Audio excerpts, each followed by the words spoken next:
Olá a todos, bem-vindos a mais uma edição do Consultório Aberto, o programa do Grupo Mais Guimarães, em que falamos durante este tempo de pandemia sobre as implicações desta doença que nos assolou há mais de um ano e que vai permanecendo entre nós, embora agora numa situação muito mais tranquila do que aquela que já vivemos. Falamos sobre saúde mental no Consultório Aberto com a doutora Emanuela Lopes, é psicóloga clínica e da Saúde no Hospital da Senhora da Oliveira. Está connosco desde os primeiros dias desta pandemia da Covid-19. Vamos falando muito das implicações da pandemia na saúde mental dos portugueses, dos vimaranenses em particular. Antes de iniciarmos a conversa com a Emanuela Lopes e também com a nossa convidada de hoje, a doutora Micaela Fontão, eu vou convidá-los a enviarem-nos as vossas preocupações, as vossas questões para leitor@maisguimarães.pt. Podem fazê-lo também, enviar essas preocupações, essas questões, por mensagem privada para a nossa página no Facebook. Olá, boa noite. Eu vou dizer-lhes boa noite porque quando emitimos este programa já é de noite, embora quando estamos aqui nesta conversa seja um pouco mais cedo. Espero que estejam bem, estejam a preparar-se para desconfinar, já que amanhã, 1 de maio, é o dia em que entramos na última fase do desconfinamento e podemos dizer até que recuperamos muito da vida que tínhamos até março de 2020. Olá, Emanuela Lopes, como sente as pessoas nesta altura, às portas de alguma liberdade? Olá, boa tarde, boa noite a quem nos ouve e olá a todos, e é um gosto ter hoje aqui uma grande amiga minha, que é a doutora Micaela Fontão, e vai ser mais um programa super enriquecedor que nos vai ajudar aqui com algumas questões. Respondendo aquilo ao que me perguntou, sabe, eu sinto por um lado algumas pessoas um pouco desligadas, mais anestesiadas em relação a este desconfinamento total, mesmo desconfiadas com este otimismo que rodeia e que nos rodeia, não é? Mesmo em relação à vacinação, que nos está a correr também como se calhar todos queríamos em termos de número e de rapidez. Eu noto, por um lado, algumas pessoas a referir um bocadinho isso e outras muito ansiosas, exatamente a falar a partir da manhã já podemos confinar, já podemos sair à vontade, já podemos ir à Espanha. Hoje alguém me dizia de manhã, ao café, que amanhã já podemos ir à Espanha. Portanto, noto por um lado uma disparidade de sentimentos e de posições, também provocada por um ano de pandemia, de muita incerteza que ainda predomina, não é? As últimas notícias têm sido notícias mais favoráveis em relação sobretudo à imunidade de grupo, e algumas notícias sobre até o tirarmos a máscara, portanto a utilização da máscara. Vamos ver como é que corre, mas voltamos a apelar que o comportamento individual de todos nós é de facto aqui a variável que mais pesa. Portanto, temos que usar a máscara, o distanciamento social, a lavagem das mãos, a higienização das mãos temos que manter, e sobretudo esta questão da máscara preocupa-me um bocado, porque acho que algumas pessoas por um lado também já relaxaram um bocado. Portanto, daquilo que possamos passar alguma mensagem é manter, apesar de tudo, mantermos estas medidas para de facto, no verão, estarmos todos a ter uma conversa diferente e uma forma diferente e muito mais relaxada. Sim, esperemos que no final do verão, tal como as últimas previsões apontam, já tenhamos aqui alguma imunidade, não diria já, para não ser demasiado otimista, imunidade de grupo, mas uma imunidade significativa na nossa população. E quem poderá falar claramente, ou mais claramente, sobre isto é a nossa convidada de hoje, é a doutora Micaela Fontão, é analista clínica e diretora técnica da Casa de Saúde de Guimarães, é a nossa convidada de hoje. Muito obrigado por ter aceito o nosso convite. É um gosto tê-la connosco. E a primeira questão que lhe coloco, sendo analista clínica, estando nesta área, acredito que a pandemia veio mudar a sua vida. O que é que mudou? Boa tarde, Manuela, boa tarde, Eliseu, boa tarde a todos, ou boa noite neste caso. Mudou, alterou completamente a nossa vida. Isto é, nós estávamos habituados a uma rotina laboratorial em que tínhamos as análises que eram solicitadas correntemente, as análises de rotina, e de repente vimos-nos com uma realidade que tivemos que começar a realizar testes que que exigem, têm alguma complexidade, que são os testes PCR que são feitos por biologia molecular, obrigou-nos a adaptar todas as nossas estruturas, não é? Desde a criação dos drives, não é? Como vimos, desde a adaptação dos laboratórios, da necessidade de implementação de mais equipamento automatizado, mais técnicos especializados, portanto mudou completamente a nossa rotina diária. Se nós recuarmos um pouco atrás dos drives, por exemplo, chegaremos ao ponto das zaragatoas, que é algo que nós que incluímos no nosso dicionário agora, as zaragatoas, portanto, que achamos uma certa piada na altura, ao nome. Portanto, lembra-se ainda desses primeiros dias da pandemia em que não se sabia como é que se poderia realizar um teste à Covid-19 e detectar esta doença? Ainda se recorda do surgimento disso, da Zaragatoa e dos primeiros testes? Sim, sim.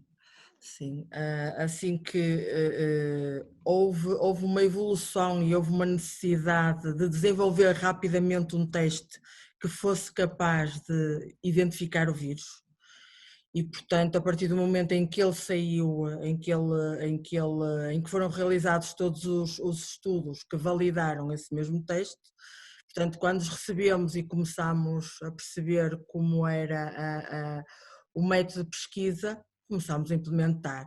É assim, nós temos outros vírus que nós conseguimos fazer pesquisa também por este método e com Zaragatoa, nasofaríngea. Portanto, nós já tínhamos esta técnica implementada para a pesquisa de outros vírus. Para este vírus, que é um novo vírus, tivemos que desenvolver o teste que fosse pesquisar as sequências do vírus, que nos permite identificar o vírus. A questão da fiabilidade dos testes, a fiabilidade deles foi melhorando ao longo do tempo? São agora mais fiáveis do que eram há um ano atrás? Os testes de biologia molecular, portanto, os testes PCR, eu acho que se calhar nesta fase e com todas estas questões, eu acho que é importante nós começarmos ou eu começar por explicar um bocadinho que tipos de testes é que nós fazemos.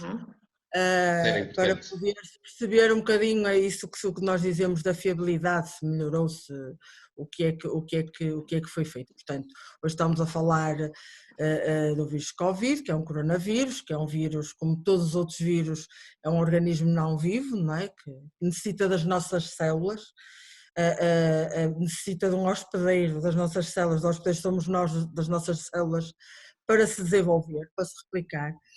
E nós temos 3 grupos de testes. Temos o teste que vai identificar o vírus, temos o teste que vai identificar proteínas que são produzidas pelo vírus e temos o teste que nos vai, digamos, esclarecer a nossa resposta imunológica quando estamos em contacto com o vírus. No primeiro caso, relativamente à identificação do vírus, o teste que estamos a falar é o teste de PCR, foi o teste que começámos, que foi o primeiro teste que nós... O da Zaragatoa, não é? O tal da Zaragatoa. Nasofaríngeo, e portanto começámos a fazer esse teste por PCR, que é um teste que o que ele detecta é material genético do vírus. Portanto, se nós detectarmos esse material genético, nós sabemos que temos o vírus. Portanto, depois temos os testes de pesquisa de antigénio, ou que nós chamamos também habitualmente os testes rápidos, que também são de Zaragatoa, não podemos esquecer isso. Portanto, estes testes vão fazer uma pesquisa diferente, vão pesquisar proteínas que são produzidas pelo vírus, os antigénios virais. E depois temos os testes de pesquisa de anticorpos. Quando falamos da imunidade, estamos a pesquisar anticorpos. Portanto, estes testes vão avaliar a nossa resposta imunológica quando estamos em contacto com o vírus. Não é? Se não estivermos em contacto, não vamos ter anticorpos. Só vamos ter anticorpos se estivermos em contacto com o vírus. Portanto, relativamente às zaragatoas, assim, nós temos 2 tipos de testes que nós fazemos com zaragatoa. Fazemos os testes PCR e fazemos os tais chamados testes rápidos, que são os testes de pesquisa de antigénio, e agora até para completar os chamados autotestes, estes de venda de Da farmácia. Podemos comprar e fazê-los em casa. Portanto, estes 3 testes são realizados com zaragatoa, mas têm uma enorme diferença, que é, enquanto que eu num teste por PCR, e eu vou fazer uma colheita, eu tenho aqui até uma zaragatoa e posso até um bocadinho exemplificar. Portanto, eu tenho assim aqui uma zaragatoa e num teste PCR na colheita nasofaringe, eu vou introduzir e vou chegar até cá atrás, vou à nasofaringe. No teste de pesquisa de antigênio, teste rápido, vou fazer exatamente a mesma coisa. Nos autotestes não. Nos autotestes eu só vou introduzir aqui esta zaragatoa na narina, 2, 3 centímetros, e vou rodar aqui um bocadinho, tentar colher o máximo de material que conseguir. Esta diferença da colheita, o local onde é realizada a colheita, a realização da própria colheita, que está tudo relacionado com a quantidade de carga viral que depois virá no material que estamos a recolher, isso tem muita influência depois no resultado do teste, e aí por isso é que vamos falando se o teste é mais sensível ou menos sensível neste caso, porque vamos tendo mais material genético ou menos material, mais vírus, digamos assim, naquele material, do que noutra amostra. Portanto, estes testes por PCR identificam-nos material genético do vírus, sequências de material genético do vírus. É o teste mais sensível e mais específico, é o melhor teste que temos, é o teste de referência. Portanto, se for positivo, é positivo, não é? É completamente diferente, ele vai detectar o material genético, que é complexo, necessitamos pessoal especializado para realizar este teste, equipamentos, é um teste que é extremamente caro. Portanto, isso também tem muita influência quando nós estamos num momento de pandemia e necessitamos de rastrear e necessitamos desta testagem massiva, que é testar. E, portanto, estes testes nós temos, estes rastreios, temos recorrido aos testes rápidos, pesquisa de antigénio, e agora a estes autotestes. É óbvio que não têm a mesma performance que tem o teste de referência. Eu gostaria Muitas vezes necessitam da validação do teste PCR, portanto, estes testes rápidos. Exatamente. Eu já lá chegarei, por exemplo, nestes testes que falo de pesquisa de antigénio e os autotestes, que também são testes exatamente com a mesma metodologia que vão pesquisar antigénio. A metodologia é exatamente a mesma. Aqui a diferença nestes 2 testes, de teste rápido e autoteste, é exatamente a colheita que eu explicava. Nós num teste rápido, nós fazemos a colheita nasofaríngea, vamos ao local onde temos mais carga viral, mais vírus, portanto vamos trazer mais vírus, vai ser mais fácil ele ser detectado. No caso dos autotestes, nós estamos aqui na narina a fazer a colheita e, portanto, não temos tanta carga viral. E aí a sensibilidade do teste diminui imenso. Agora também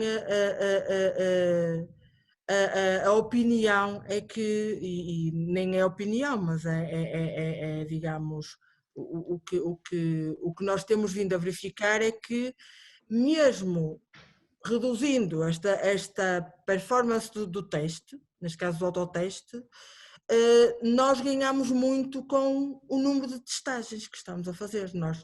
O objetivo aqui é testar, identificar mais e mais rapidamente os casos positivos, poder isolá-los e quebrar estas cadeias de transmissão, que é isso que nós pretendemos, Como é que tem que sido continua a ser disseminado.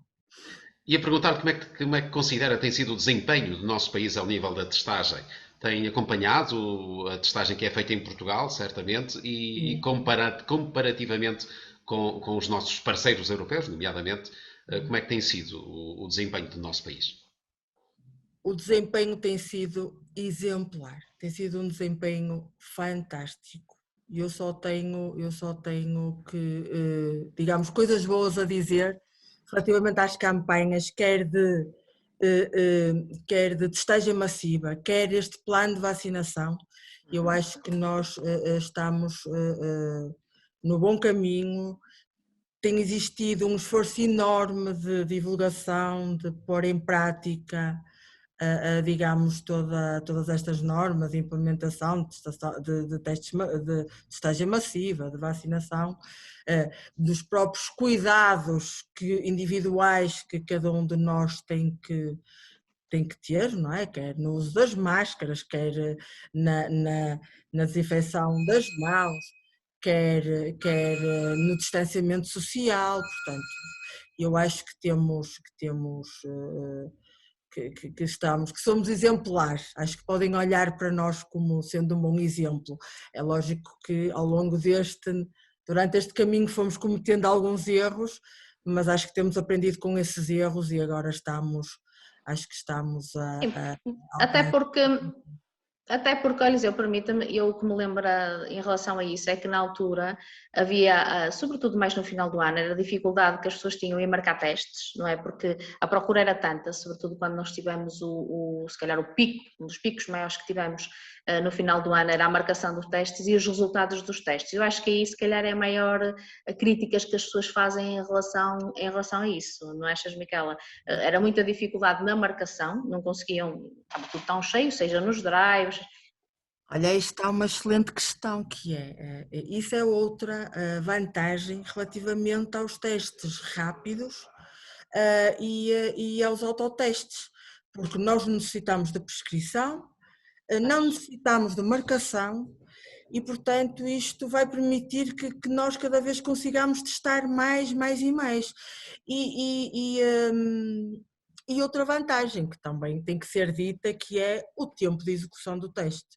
Enquanto que eu num autoteste ou num teste rápido eu tenho o resultado em 15, 25 minutos, num teste PCR, após a realização de colheitas, eu tenho um tempo de espera pelo resultado entre 12 a 24 horas, no melhor dos cenários. Portanto, isso aqui vai encurtar... Que já foi 72. 72. Inicialmente demorávamos 72 horas. Isto porque nós não estávamos preparados para testar, para fazer tantos testes com uma técnica por biologia molecular que nós usamos só em situações muito mais restritas. E, portanto, nós não estávamos preparados e como podem ver, a evolução também foi muito rápida e agora sim os laboratórios estão preparados para testar muito também a nível de testes PCR, estes testes mais complicados. É óbvio que não conseguiríamos alcançar estes níveis de testagem sem estes testes rápidos e os autotestes. Voltando à fiabilidade, que é uma preocupação de muitas pessoas, tivemos aqui alguns episódios pelo meio, que se foram tornados públicos, por exemplo, o CEO da Tesla, o Elon Musk, essa foi realmente a grande situação que ocorreu em termos de comunicação global, portanto, tornou público que fez 4 testes e 2 deles deram positivos, 2 deles deram negativos. Portanto, é uma situação destas pode acontecer. E isto não compromete a fiabilidade daquilo que foi feito ao longo deste tempo, ou o risco que se corria de termos resultados errados valia realmente a pena pelos resultados positivos e pelo corte, digamos, de alguma propagação da doença que pudesse daí advir? Não, é assim. Tentando responder à primeira pergunta, está a fazer muitas perguntas em conjunto, portanto, tentando responder aqui um bocadinho à primeira pergunta, assim, ainda hoje nós podemos ter testes, ter falsos positivos e falsos negativos, quer seja pelo método de referência, é um valor óbvio que é um valor muito reduzido, mas pode acontecer. E nos outros testes, nos testes de pesquisa de antigênio, portanto, essa probabilidade é ainda a superior. Portanto, os falsos positivos são aqueles testes que nós estamos a dar como positivos, mas que na realidade eles são negativos. E os falsos negativos são aqueles testes que nós estamos a dar como negativo, mas na realidade a pessoa tem a infecção, portanto é positivo. E isto acontece porquê? Acontece por vários motivos. Olha, um deles pode ser pela fase de evolução da doença. Se nós tivermos mesmo num início da doença, nós podemos ainda não ter carga viral suficiente para detectar o vírus e podemos estar a dar um resultado negativo quando nós efetivamente já temos o vírus. E portanto, se formos dosear, se calhar 24 horas depois, já vamos ter um resultado positivo. Portanto, a carga viral desempenha aqui um papel muito, muito importante. Também o local da colheita e a própria realização de colheita. Portanto, nós estamos a fazer uma colheita com uma zaragatoa, em que se a colheita efetivamente não for bem realizada, nós podemos estar a correr o risco de não estar a trazer material suficiente, não estar a trazer amostra suficiente, que nos permita fazer a correta identificação. Pelos testes, isso pode comprometer o resultado. Exatamente. E algumas das vezes compromete o resultado. E Manuela, isto em termos mentais, portanto, esta situação, como outras, mas com menor expressão que aconteceram ao longo deste tempo, né, da pandemia da Covid-19, veio aqui dinamizar alguns grupos que, portanto, que referiam que estávamos aqui a realizar testes sem qualquer fiabilidade e, portanto, que negavam até a existência desta pandemia da Covid-19 e que foram perdendo, portanto, alguma força estes movimentos ao longo do tempo. Mas é algo que contribuiu, portanto, estes testes que não eram 100% fiáveis, que não tinham resultados 100% certos, vieram trazer aqui alguma intranquilidade até às pessoas, não foi? Exatamente, e muitas vezes o que mais diziam era para o enriquecimento do lobby das farmacêuticas, não é? E dos laboratórios, portanto, como dizem agora das vacinas, também houve-se um bocadinho essa a questão. Infelizmente isso foi perdendo força ao longo do tempo. Como disse a doutora Miquela, não tem tanto a ver com a fiabilidade, tem a ver com outros fatores que podem de facto dar resultados diferentes em momentos diferentes.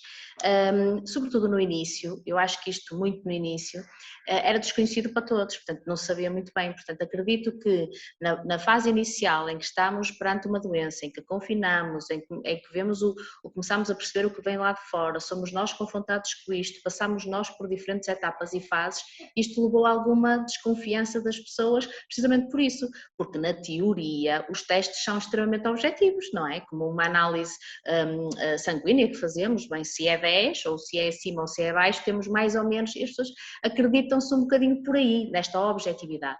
E há alguma desconfiança quando é positivo ou quando é negativo e foi levando um bocadinho por aí. Claro que conjuntamente com algumas mensagens que nos chegavam, que eu penso que isso é o que marcou mais a saúde mental das pessoas ao longo deste tempo, que eram as mensagens mais ou não tanto congruentes dos nossos decisores e dos nossos agentes das autoridades de saúde. Isso é que levou a uma maior desconfiança em relação a algumas pessoas e em relação a quem está à frente nas decisões face à pandemia, não é? A questão da máscara não é preciso, é uma falsa sensação de segurança, mas afinal é preciso, mas não é, por exemplo, não é? Mais este tipo de questões que mexeu mais com a saúde psicológica das pessoas. Felizmente, e eu concordo muito, nós temos um plano de vacinação e sobretudo agora não se ouve rigorosamente nada em relação a isso, só notícias positivas, muito bem executado, muito bem, pronto, e eu penso que isto também veio dar mais segurança e eu acho que em relação a isso a parte psicológica está de facto mais controlada, até porque as notícias, as fake news, portanto, diminuíram, os sensacionalismos, provavelmente. Das notícias está menor, está mais relacionada com as vacinas, não é? As últimas notícias mais relacionadas com as vacinas, em que se pega só naquela frase e fala-se da AstraZeneca e das mortes ou dos embolismos, enfim. Portanto, eu acho que em relação a isso estamos francamente melhores, até também porque as pessoas estão um bocadinho cansadas e acho que em relação a isso também diminui essa alerta em relação a isso. Olha, Eliseu, mas deixe-me pegar e perguntar aqui à doutora Micaela, na sequência que ela estava a responder, a falar connosco dos positivos e assim, também temos os inconclusivos e às vezes as pessoas na minha consulta ficam muito confusas quando recebem um resultado inconclusivo, não é? Porquê que dá inconclusivo? O que é isso de inconclusivo, não é? Ou era negativo ou era positivo, mas se nem negativo, se nem positivo e ficam assim confusas. Será que podes assim explicar um bocadinho? Sim. Mas antes de responder a essa pergunta, eu gostava só de dizer que não há laboratórios 100% certos. Nós tentamos sempre dar resultados com a maior probabilidade possível. Portanto, nós nunca temos isso ser mais sério, tem que ser 100% fiável, tem que dar o 100% do resultado certo. Isso não existe. Isso não existe. Portanto, relativamente a esses resultados inconclusivos, e realmente é uma questão que levanta muitas dúvidas. Ora bem, a melhor maneira de eu tentar explicar o que são os resultados inconclusivos é explicar um bocadinho a técnica, como é que ela funciona. Portanto, nós falamos em resultados inconclusivos em testes de PCR, que são os nossos testes de referência. No caso, por exemplo, dos testes de antigénio, nós não temos testes inconclusivos. Ou é negativo ou é positivo. Isto é como um teste de gravidez, que nós vamos lá e podemos dizer, olha, não sei, estou a ver ali qualquer coisa, mas não sei se é positivo, se é negativo. Só se for, dependendo daquilo que a gente queira que dê o teste. Para ver. Esses testes, ou é positivo ou é negativo, digamos.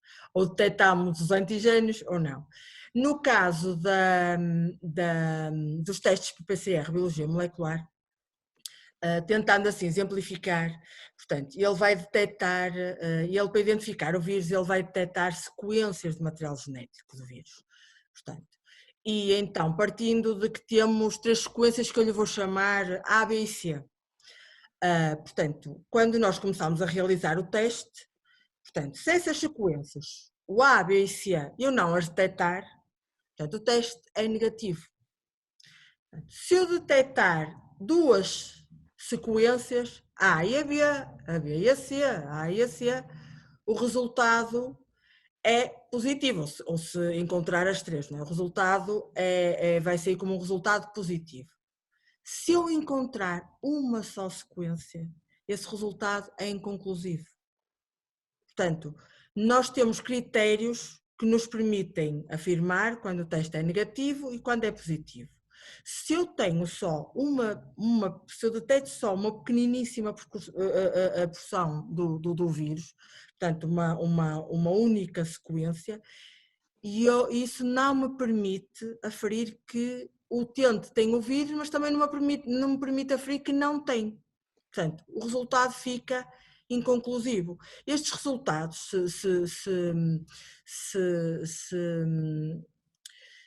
sempre que são enviados, estes resultados sempre que dão nos testes, portanto, o que fazemos é 24 horas depois voltamos a testar. E isto porquê?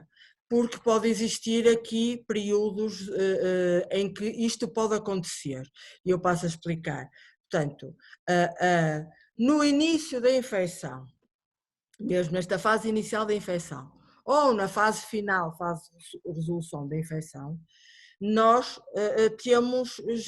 ainda temos muito pouca quantidade de vírus. E, portanto, a colheita que nós estamos a fazer pode não trazer a amostra suficiente que nós necessitamos para detectar as 3 ou 2 sequências que nos permite aferir que existe a infecção. E também temos outro fator que influencia muitíssimo, que é o local como eu disse, tempo local e a própria realização da colheita, não é? Portanto, se nós não fizermos corretamente a colheita, isso é como em qualquer outro teste, não é? Nós a nível laboratorial costumamos dizer que a fase pré-analítica é sempre a que nos permite cometer imensos erros. A partir daí já se trabalha mesmo com muita segurança.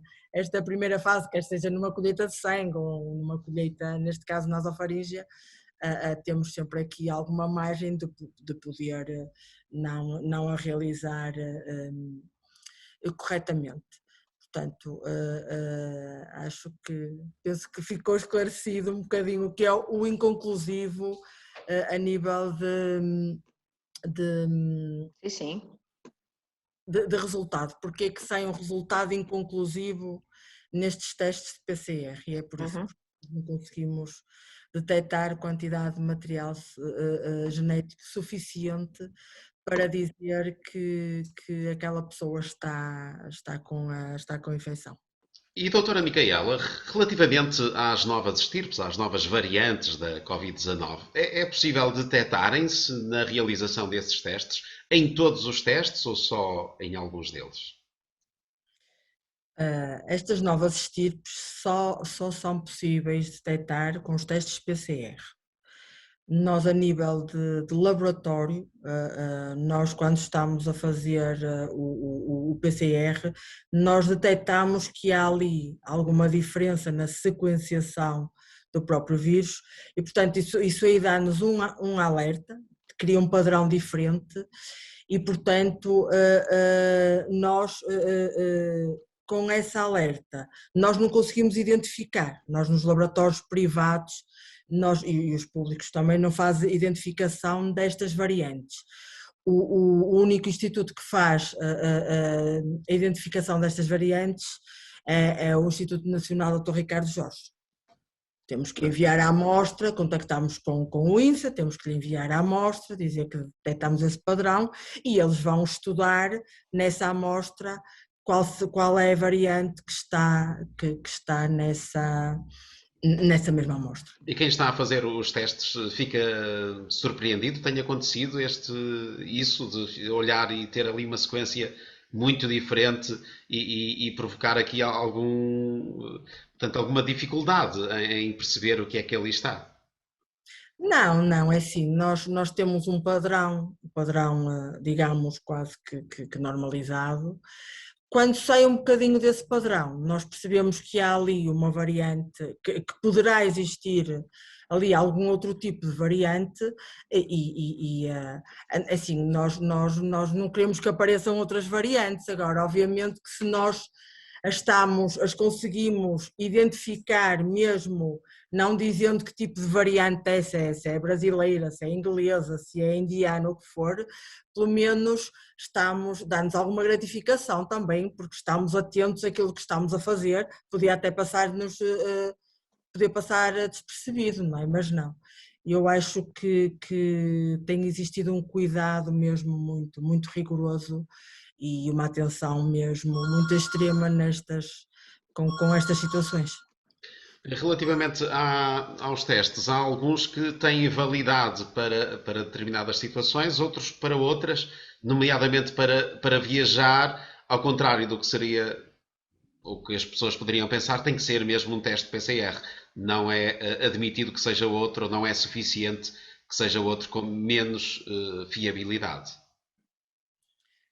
Sim, não é? Tem menos performance.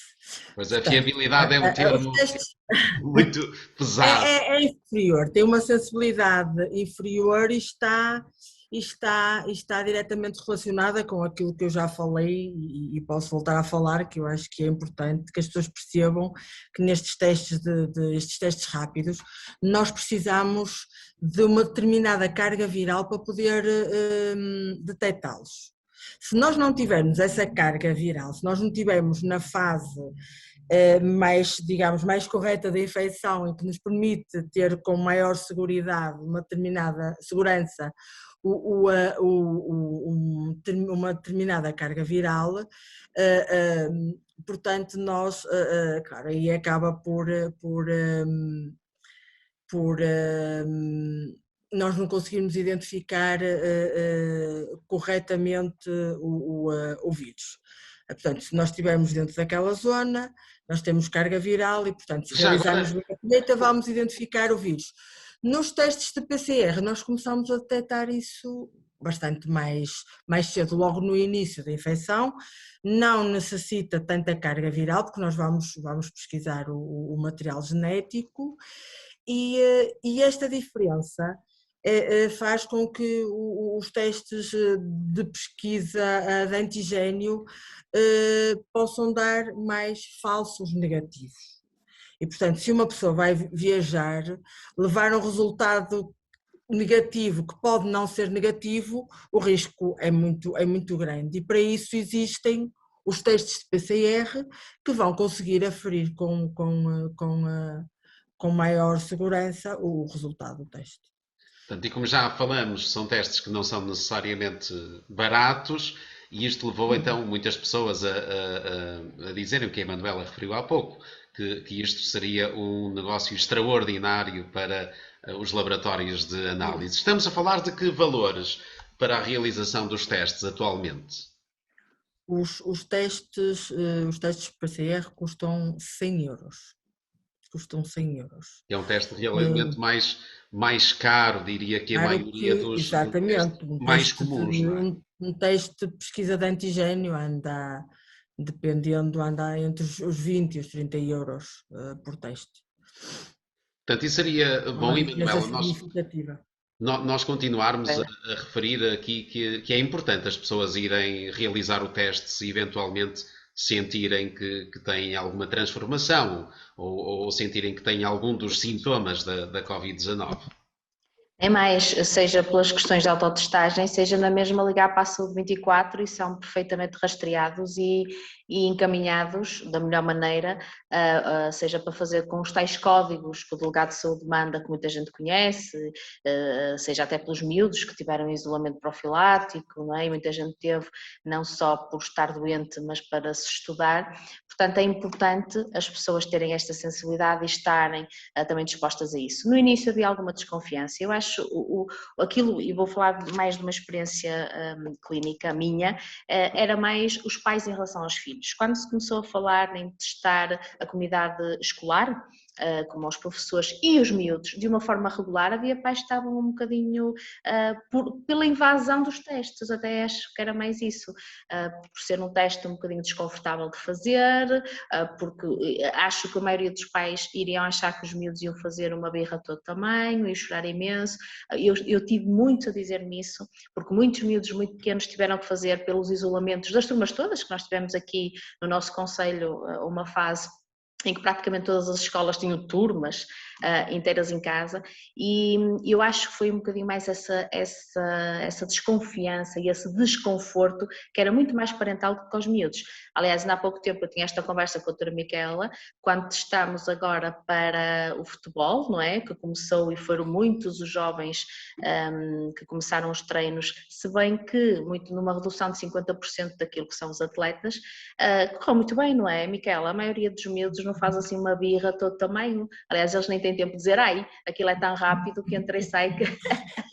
Eu costumo dizer que quem faz mais birra são os próprios pais do que os filhos. É isso. A colheita efetivamente é uma colheita invasiva, mas não causa dor, causa desconforto. Há um desconforto. E, portanto, acho que por esse desconforto vale a pena testar desta maneira. Isso todo, eu também acho que sim. Sim, um dia destes ainda experimento, já que ainda não fiz nenhum. Porque até só assim de maneira muito rápida, porque eu não tenho assim experiência com esses testes e a pouca experiência que tive não foi muito positiva. Portanto, falam-se dos testes de saliva, não é? Os testes de saliva, quer para PCR, quer para pesquisa de antigênio. O problema do teste de saliva necessita um volume de saliva. Eu não estou a ver uma criança a ter que salivar para um funil com uma quantidade, e mesmo assim nós precisamos de uma quantidade significativa para nos garantir que possamos encontrar, portanto, o vírus. E eu digo que vale a pena fazer esta colheita efetivamente um bocadinho mais não tão agradável, mas vale a pena fazer esta coisa. E manter esta colheita conforme está.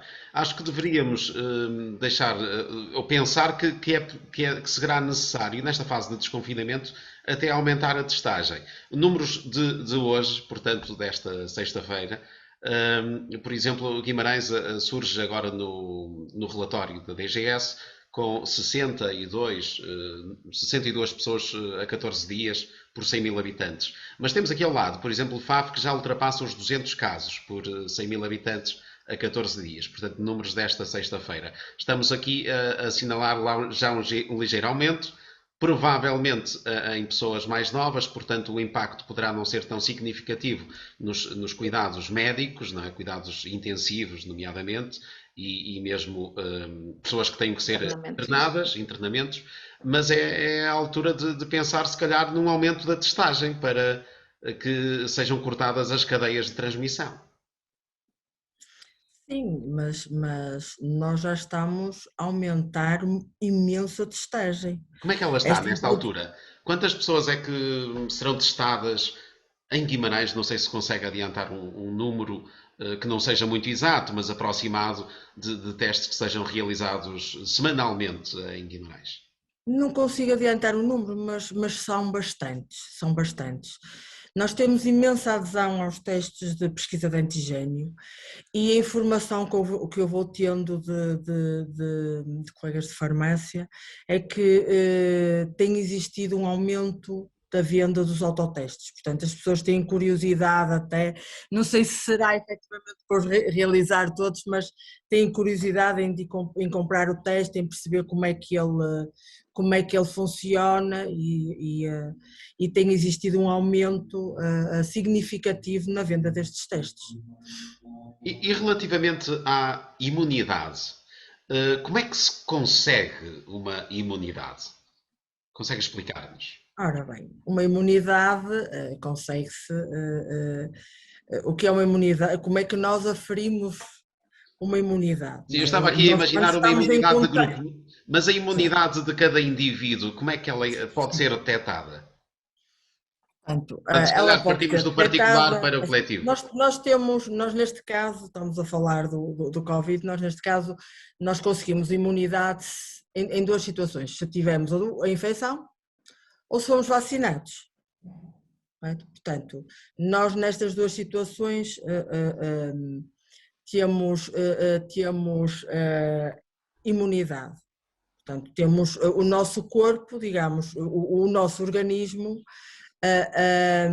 quando o vírus entra em contato com o nosso organismo, nós desenvolvemos uma resposta imunológica que cria a produção desses anticorpos e, portanto, eles são detectados se nós estivermos em contacto com esse vírus ou então digamos, por contacto indireto no caso das vacinas, não é? Neste caso podem ser por o RNA mensageiro, portanto, que dizem às nossas células que têm que criar estes anticorpos, vai induzir essa resposta.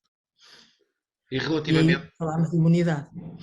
Relativamente à vacinação, as pessoas devem confiar na vacina que foi entretanto criada? Ou nas vacinas, nas centenas de vacinas que foram entretanto criadas? Absolutamente, absolutamente, absolutamente. Nós Não temos há, mesmo que... não há aqui dúvida nenhuma, nem receios que devam ter não. relativamente a ela. Não. E eu não tenho qualquer receio. E Manuela, a confiança é algo importante nesta fase. Confiança na vacina, não é? É, sim, mas por aquilo que nós temos visto nos últimos dias, aliás, com o que aconteceu hoje, eu vi só algumas imagens do que aconteceu hoje aqui em Guimarães. Há muitas pessoas a quererem ser vacinadas. Eu acho que isso já melhorou também aquela desconfiança do desconhecido. Realmente nós ouvíamos mais no final do ano muita insegurança em relação a isso, não é? Algumas pessoas diziam mesmo deixem ser alguns para depois perceber se querem ou não ser vacinados, um bocado para ver os efeitos colaterais que eventualmente as vacinas poderiam dar. Verdade é que também é um ponto aqui importante, sabe que a Organização Mundial da Saúde há muito que referiu isso, a desconfiança das vacinas vacinas é referido como o quinto motivo, vá lá, de desconfiança das pessoas em relação à saúde. Portanto, há muitas pessoas que desconfiam das vacinas na generalidade, das vacinas dadas aos filhos, não é? Desde que nasce, há muita gente que não quer, que nega, que resiste, que muitas vezes faz por uma obrigação, mas não é aquilo que acredita. Portanto, isto já não é novo, isto só veio trazer ao de cima a desconfiança que as pessoas têm, não só na vacina, mas aqui também teve muito a ver com o desconhecido, não é a vacina da gripe, nem a vacina que nós fazemos do plano de vacinação nacional infantil aos nossos filhos quando eles são pequenos. Portanto, isto é algo que agora também a Organização Mundial da Saúde está a olhar para isto como um todo e numa generalidade.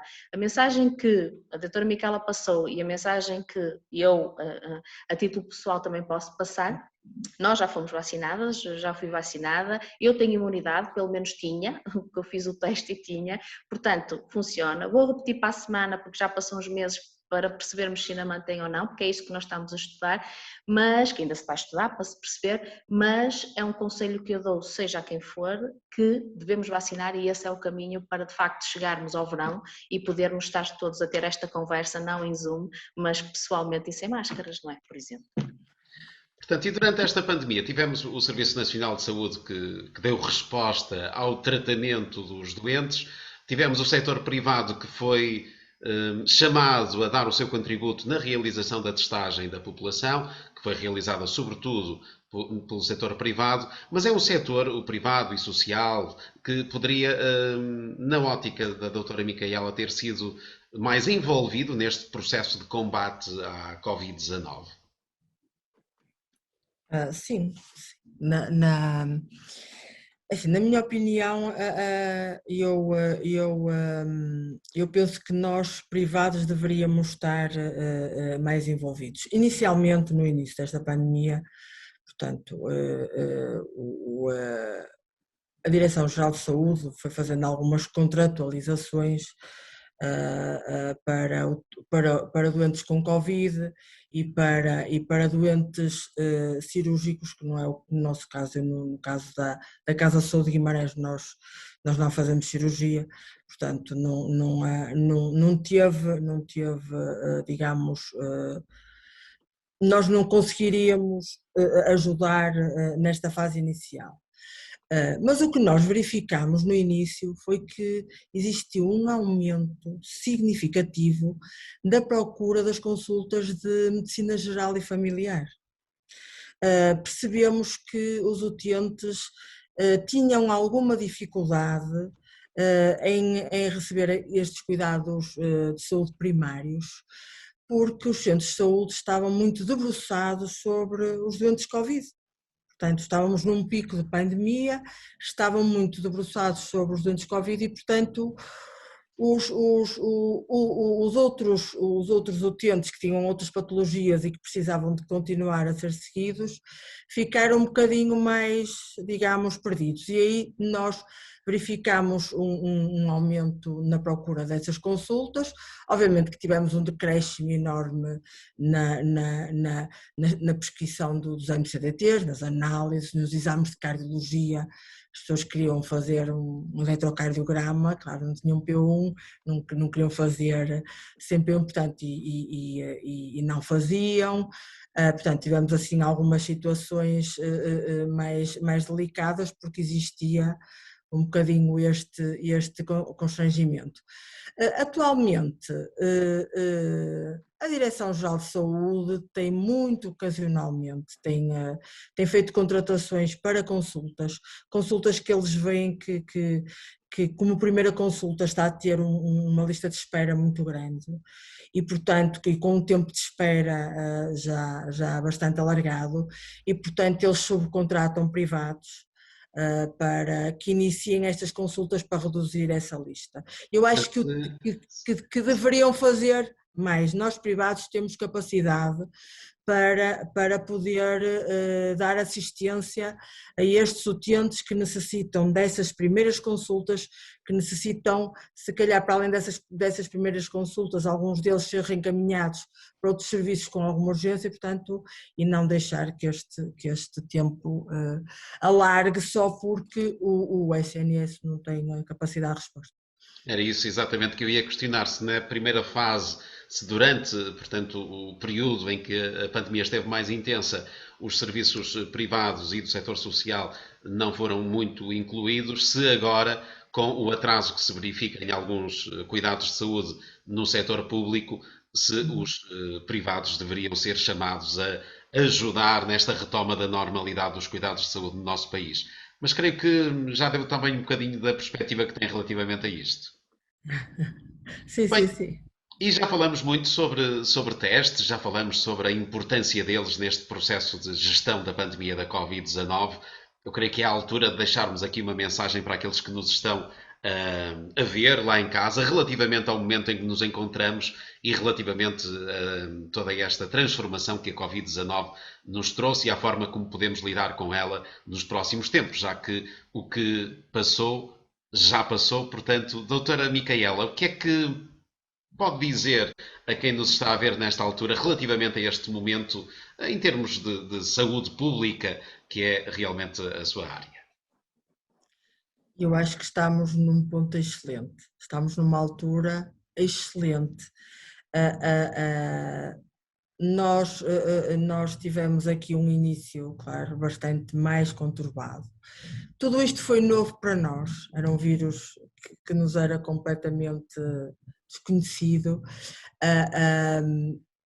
Tivemos que adotar medidas que nunca sequer imaginaríamos ter que adotar, e chegar ao dia 2, 30 de maio, e ver que estamos agora neste patamar. Eu acho que a evolução foi muito, muito, muito positiva.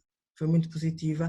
Espero é que, como já disse a doutora Manuela, espero que não, mesmo estando nesta fase muito boa, não podemos descuidar de maneira nenhuma as, as, as, os equipamentos de proteção individual, continuar sempre que possível usar máscara, desinfetar, manter o distanciamento social.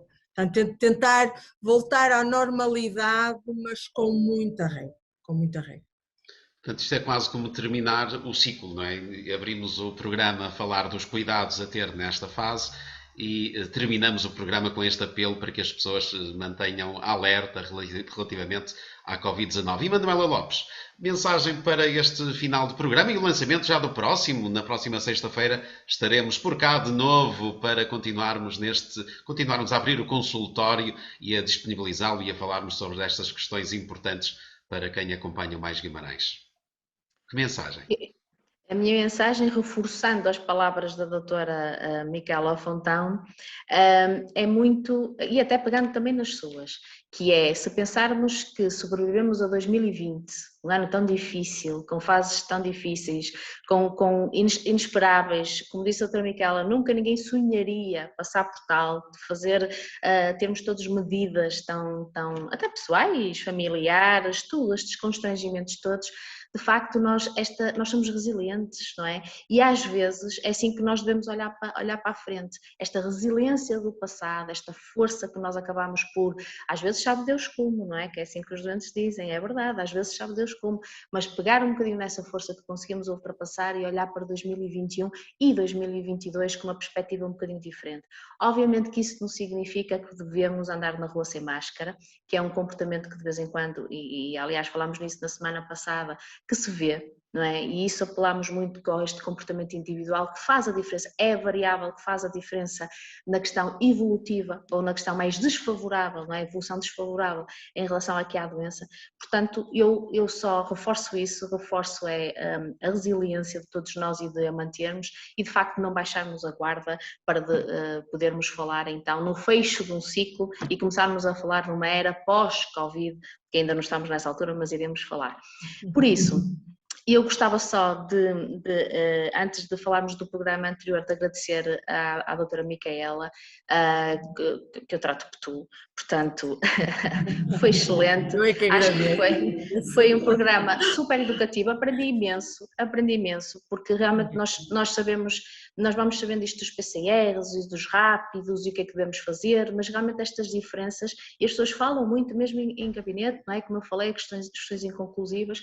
Portanto, é isso que eu acho que este programa faz muito sentido, nesta transversalidade dos temas que falámos e de pessoas com conhecimento e com autoconhecimento, como a doutora Micaela tem e trouxe. De facto, foi um programa muito rico naquilo que foi o conhecimento e, aliás, é como digo, eu aprendi imenso, portanto agradeço, acho que foi uma super mais-valia. Pronto.